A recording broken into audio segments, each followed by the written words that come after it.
Everton have raced out of the blocks firing on all cylinders so far this season.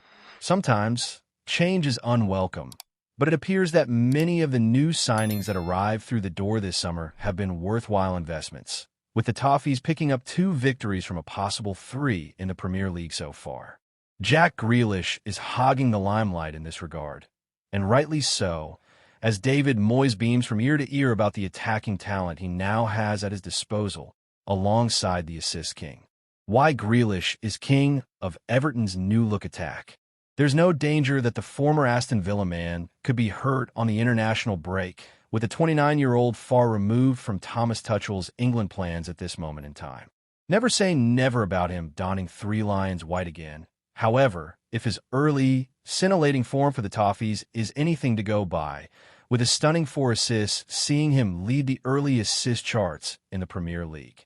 Such has been the Englishman's form that he's in line to be crowned one of the division's best players in the league over the first 3 game weeks of the campaign. It would not be a surprise if Grealish got in on the goal-scoring act with a few strikes of his own, too, with Grealish and Ndiaye leading the way for Moyes and co. in terms of goals, away from the number 18's creative prowess stealing headlines. August Premier League Player of the Month. Following on from his heroics at Goodison Park last season, where he netted 9 strikes in league action, Ndiaye has taken to Everton's new home at the Hill Dickinson Stadium like a duck to water, having actually picked up the individual accolade of scoring the first ever goal by a Toffees player at their fresh and modern home. He also helped secure Everton's 2nd victory of the season when bagging at Molineux, with the £17 million spent on the ex-Sheffield United winger's services last year continuing to reap its rewards. Despite that, Grealish undeniably feels like their best player at the moment. But remarkably, there's another standout figure in Moyes' camp worth even more than both Ndiaye and the Toffees loanee, who will surely be another player the Scotsman can rely on to keep up Everton's red-hot start. Worth more than Grealish and Ndiaye, Everton have struck gold. There will be some worries on Moyes and regarding the leaky nature of his defense across these promising victories. Indeed, 2 goals were shipped away at Wolves' last time out in league action despite their lowly early league position, with the center-back partnership of Michael Keane and James Tarkowski perhaps a little too weathered to ride out a full season together. This is where Jarrad Branthwaite will come to the rescue when he's back to full fitness, having unfortunately had to sit out the start of this season so far, owing to injury concerns.